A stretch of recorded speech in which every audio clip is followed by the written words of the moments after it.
Baku is a city transformed to the modern age. Thanks to the discovery of oil deposits, the country underwent huge economic growth in the late 20th century, and this is reflected in its ultra-modern capital city. For thousands of years, these lands have been the crossroads of people, places, faiths, religions and empires. And only recently the government spent $350 million building these flame towers behind me to symbolise their national pride, fire.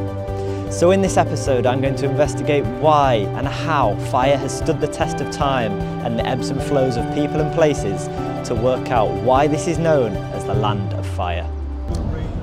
So to learn why fire is part of the social fabric of Azerbaijan, we have to go back and learn what life was like thousands of years ago. So we're on our way to the Gobustan Rock Art Museum to learn about the cultural understandings millennials ago. Over 6,000 rock engravings have been uncovered at Gobustan, reflecting 40,000 years of human habitation in the area. From some of these we can learn more about life and the dependence on fire throughout the ages. Entrance of the mother cave, which is called Ana Zagı in our language. Ana means mother in our language. So the reason why this place is called Mother Cave, as it is the main one, and whatever is the main, we call it Ana, the mother, like the motherboard. And the second reason is that right here you can see the carving of group of people.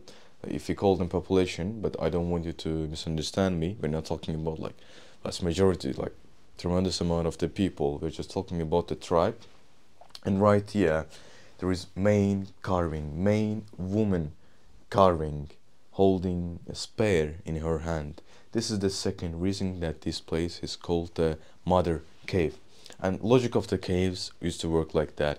Men going for the hunting, they're getting the meat.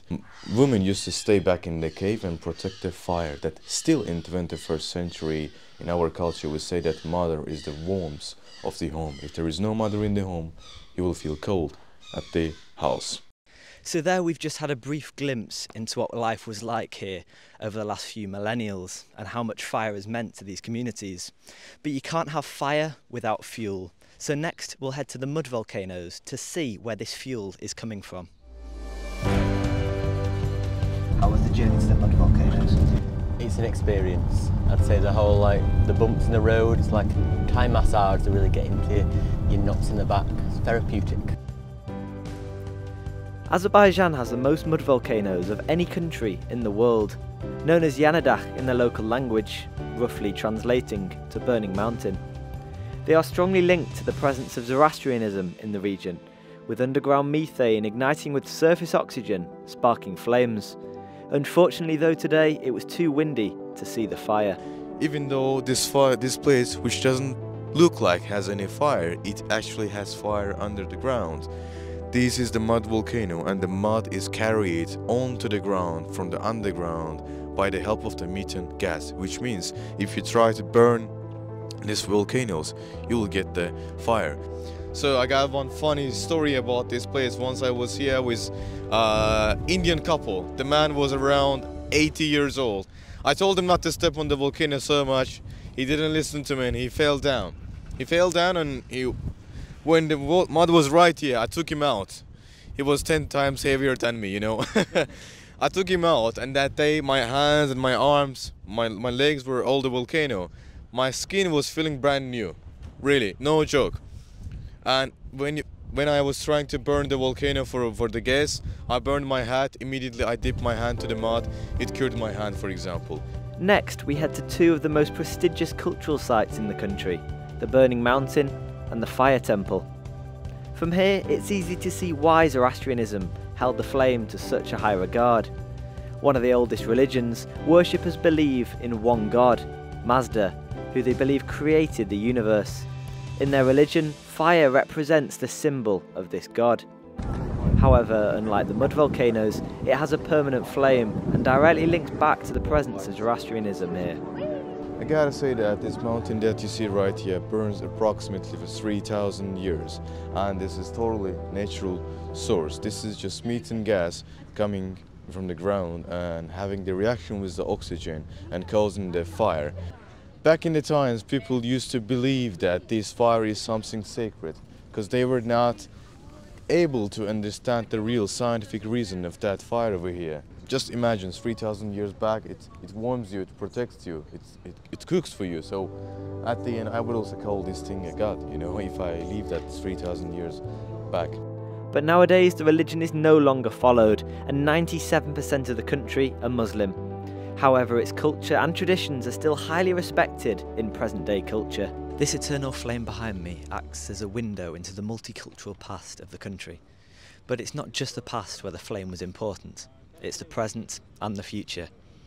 Next, we're going to look at how the flame nowadays still is important to local community and Azerbaijanis, and how going forward it can continue to unite the country. Right now, still, as a Muslim country, there is a holiday called Nowruz that we celebrate on March. Each time a week, it means 4 times a March.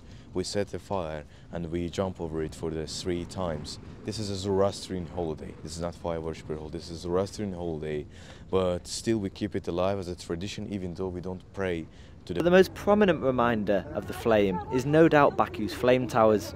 The $350 million project was completed in 2012 and is in view from everywhere around the city. I like the concept of them. It's a nice bit of bringing their history back, or not bringing it back, but like having the history there.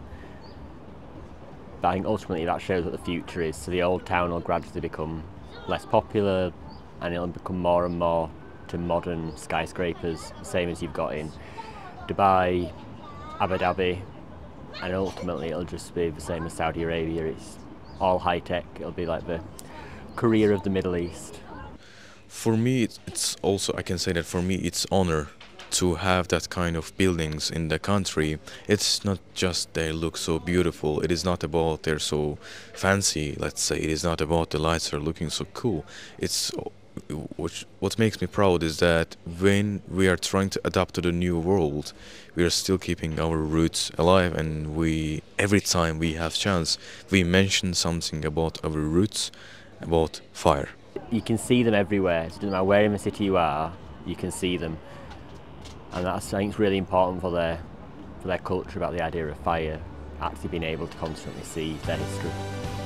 So if you've enjoyed this video, please go down and subscribe. I hope you've learnt some more about Azerbaijani culture and why the flame is so important to them. And I'll see you next week.